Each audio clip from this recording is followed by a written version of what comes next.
Amis fermiers, bonjour, bienvenue à la ferme, bienvenue sur Cocotte TV. Aujourd'hui je vous présente un petit intra qui nous provient d'Ozone, il se prénomme le TriFX. Il s'agit d'un intra entrée de gamme, 29,90 €, c'est pas bien cher, qui pour une fois propose quelque chose d'un petit peu novateur dans le traitement du spectre en fait, parce que vous allez le voir, il se part de petites fonctionnalités. Je peux pas vous dire honnêtement si ça fonctionne parfaitement ou pas, puisque je le présente vraiment sorti de boîte, mais en tout cas sur le papier ça semble plutôt plaisant. Donc nous allons procéder à la présentation de ce petit casque. Du côté du packaging, tout simple, très non Grenello compatible, hein, beaucoup de plastique, un peu de carton, TriFX, avec un rappel au dos qui va vous permettre de visualiser quelles sont les fonctionnalités. Beaucoup d'indices.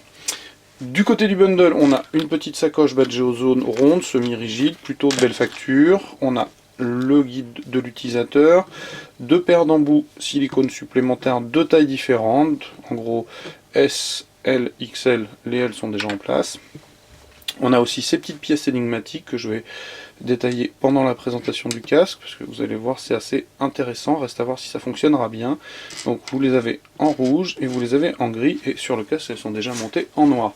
Du côté du casque, eh bien, la finition est tout simplement très bonne, il n'y a pas de critique, il a cédé à la mode du corps en alu comme tous les casques gaming du moment. Donc on a un embout silicone, le canon auriculaire avec la petite grille de protection noire. Il est plutôt esthétiquement réussi à mon sens.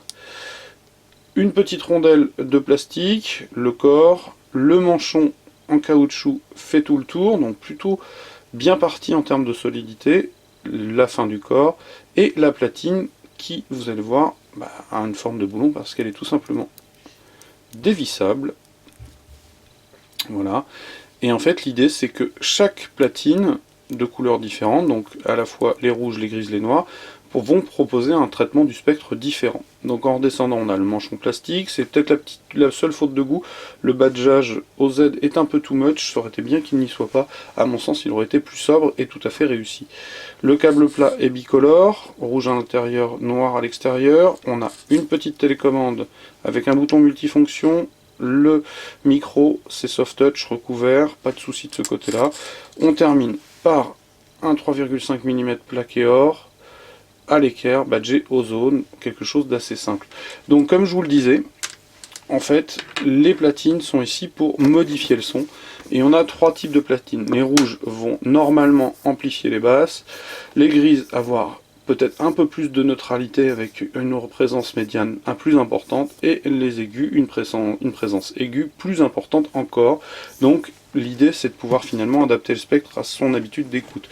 D'un point de vue technique, on a des HP de 9 mm, il couvre un spectre qui court de 10 à 20 000 Hz sur une impédance de 16 ohms, voilà, avec une sensibilité à 95 dB, et je pense que j'ai tout simplement fait le tour.